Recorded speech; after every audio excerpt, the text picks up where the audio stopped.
Hey, Krejci, we just went live here. It's going to take about 20 seconds for all the media to file in.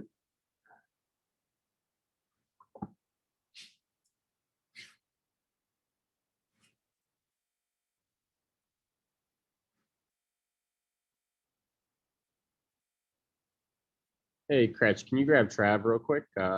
Media are not filing in. Nope. Trav, there's only 4 people here. I think when Johnny started it, it might have. That's enough. 4's enough. Yeah, wait, what happened? Johnny started it beforehand, and now there's only 5 people in here. Give everyone a minute. I think they should reload. Yeah, they're slowly trickling in. Sorry, Krejci.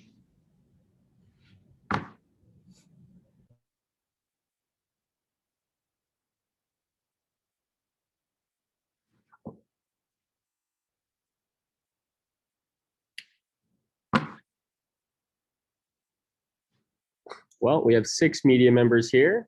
So if you have any questions, please get your hand up now. We'll go first to Gary Santinello. Good morning, David. David, when you have your 2 top lines playing well, how can they feed off each other? Yeah, obviously, you just need that one shift, and then the rest follow. If first line goes out there, have a good shift, and the second line goes, and they try to follow up third line, fourth line, and that's how you keep the momentum. We'll Thank do a you. call for more questions. Gary, if you have another, you can go ahead. David, have you noticed a change in the way the lines feed off each other since the trade deadline? Yeah, I think we obviously added some much needed secondary scoring, and that definitely takes some pressure off the first line, and the other guys, they're just trying to do their job. And like I said, having Halsey, having Rouse in the back end, and even Laser playing hard on the fourth line, that helps a lot. Jimmy Murphy. Hey, Krejci, how are you? Good. Just wondering, with all the emotion that was in the game, in game one, and just with the crowd and everything, you guys have been really good so far at sort of riding that wave of emotion and not getting too high and too low. How much do you think the new guys in the locker room and more so the younger guys have handled that aspect of the game? I think everybody bought in. We obviously all paying attention in the meetings, because we know we play those guys 8 times in a regular season, but playoffs is about making adjustments after each game, and we've done that before game one. We've done that after the game one. So that's what it is. We know they didn't have their best game. We expect them to be much better. So we have to be better as well.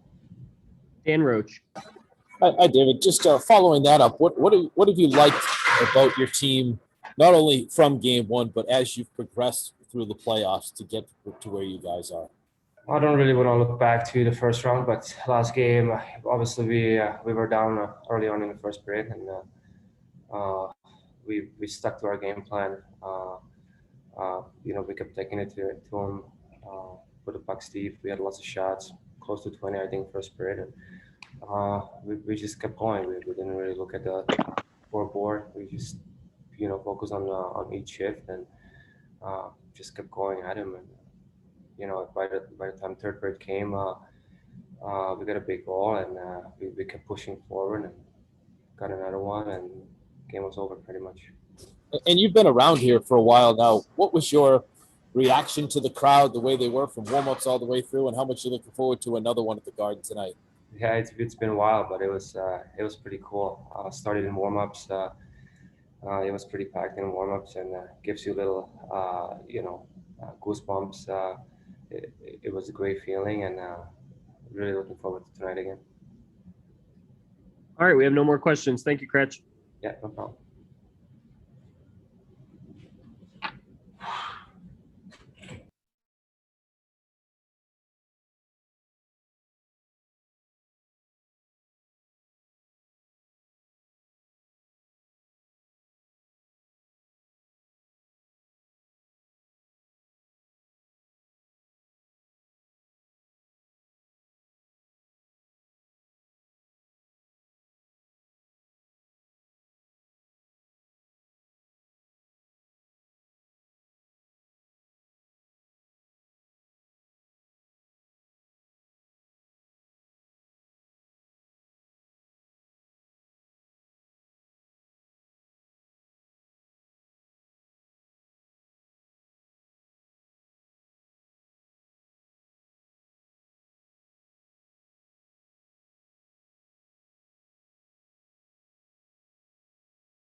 Hi, media. Next, we will have Bruce Cassidy. If you have a question for Coach, you can use that raise hand function now, and we'll get you in queue.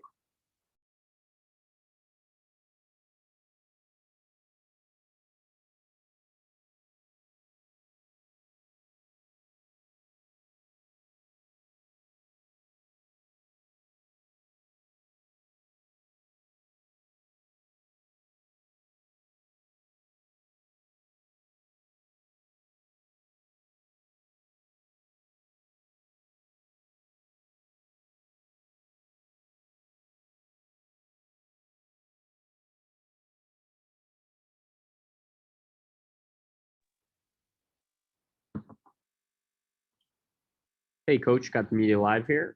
We will go first to Steve Conroy. Hey, Bruce, good morning. Good morning, Steve. First off, what's Craig Smith's status going forward here? He won't play tonight, obviously. Game 3 is Thursday, gives him an extra day in between we would normally have, so that's good. So we'll list him as day-to-day, see how he does.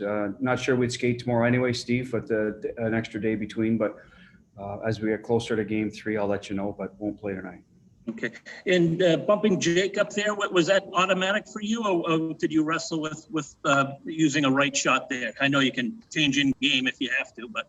No, I talked to Krejci a little bit as well. The easiest thing would have just dropped Kuhlman in there, then all the other lines stay the same.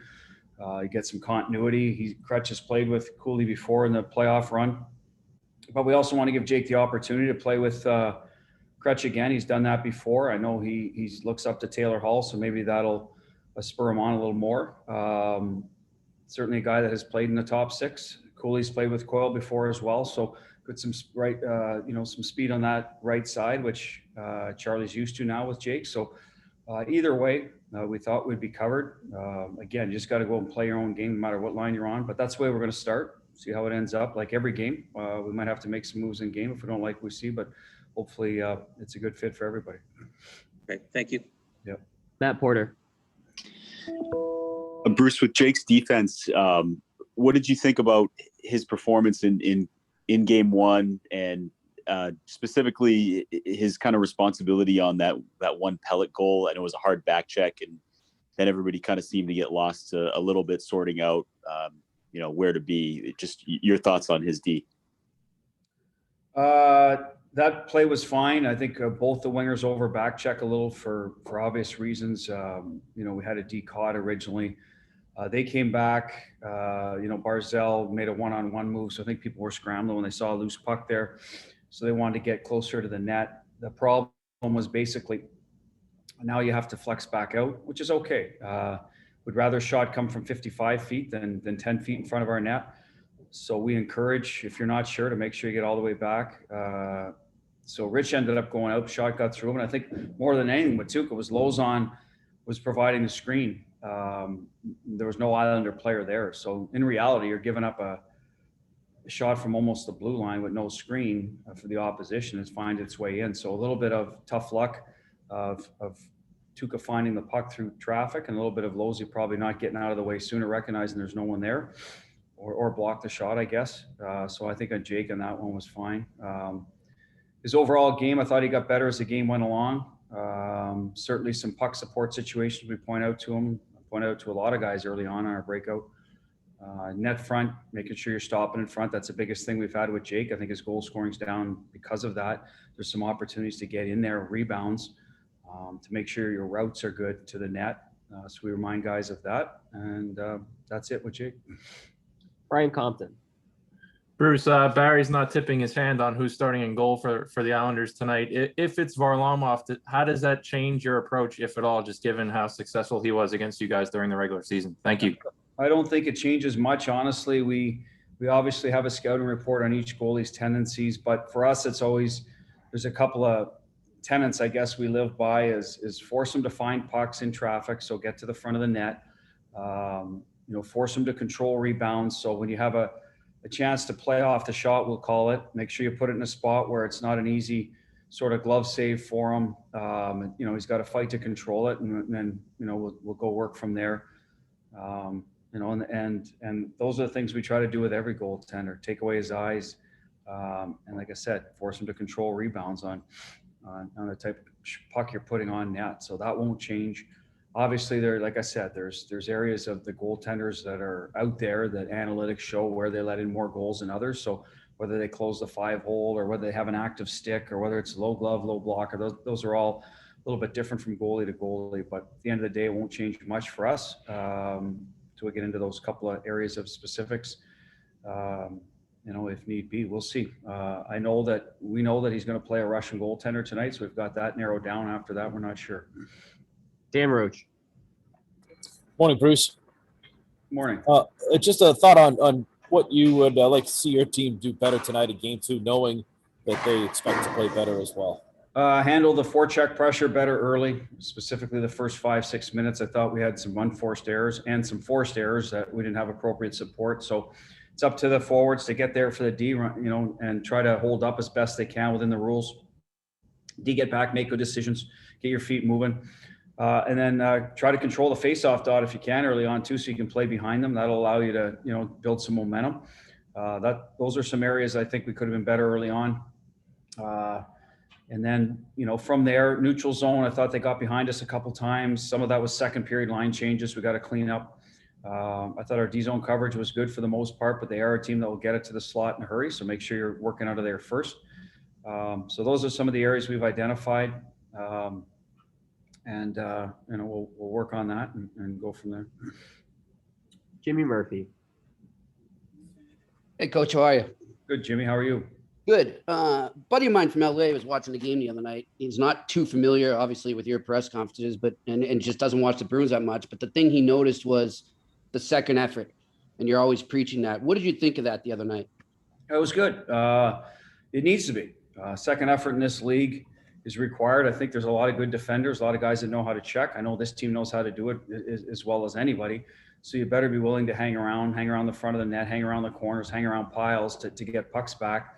And then the same defensively. You're going to have to work in front of your net to tie up sticks. And if you get pushed out, you got to get back and reestablish position. So I just think if you want to score in this league and make plays, that's typically required. You're going to get this time of year, Jimmy, the ice isn't great either. Pucks bounce a little more, so you're going to have to stay with it. It's not going to be smooth every time. So we preach it a lot. We have guys that you can learn from. You watch Brad Marchand for 2 shifts of his career, and you're going to, you want that mentality to rub off on you. Watch Bergie's second effort, Krejci on puck battles, go down the list. That that's just what needs to be done to have success. Listen, you can get away with pure talent every once in a while. There's a select few in the league that probably can do it, and then there's obviously some shifts that you can get away with it. But if you want to be a consistently good player, that's what we preach. It's just required every night, and we try to build it into practice by finishing drills. We preach that all the time. So that you're never quitting on anything, and hopefully it translates in the game. Last one, Kevin Dupont. Butch, if I've got this non-conference seeding thing correct, there'd be a change in procedure for you this year, looking forward. In other words, 2 years ago you would have only had to focus on one other series because it was conference final. This looks like there's more homework and more delegating, looking at all these other series. Yeah, as we go along, we'll get a little more in front of that, Kevin, but our video guys will know that there'll be one series, obviously, depending on Toronto here, that we will not play. And I believe it's the Canadian division. I think both Winnipeg and Montreal are behind us in points, so they would be, whoever advanced would automatically go to 4. So we would not play them. And Toronto's ahead of us, so they could end up third, I think, at best, because of all the other teams ahead of them. Tampa, Carolina, Vegas, and Colorado. So if we play well enough to advance, we're going to get one of those 4 teams, American teams. So they'll start doing some work on them, reorganizing our work from last year on them, because you can refer back to that. Every one of those teams has the same coaching staff, so that would help, and then get some obviously more recent footage from playoffs. So they'll have a little bit of a folder going for each team, and then as we go along, we hopefully will have the opportunity to use it and then get it narrowed down to which team we would have. So those guys get it all sort of packaged up. At what point does the coaching staff sort of start to integrate and get involved with that? or do you just ignore it till you've clinched? If Yes, I ignored it. I did not look at the Islanders or Pittsburgh, other than putting folders together, a little bit of what we did this year, some minor clips on days we had a little more time, but I did not go through it specifically. It was more, okay, it's going to be organized so that the day we were able to advance, then I can look at it immediately what I need, but I did not go through any of it specific to those teams. I did watch the series, and I watched Tampa Bay and Carolina yesterday. Did not watch Vegas and Colorado. That gets a little much, but so we'll do that as we go along, just to be current in what's going on in the game, but nothing specific until the opportunity arises. And that's not me being superstitious or anything. I just think I got my hands full with the Islanders and our team right now, so that's where my focus is. got it. Thank you. Yep. Thank you, Coach. Thank you, media.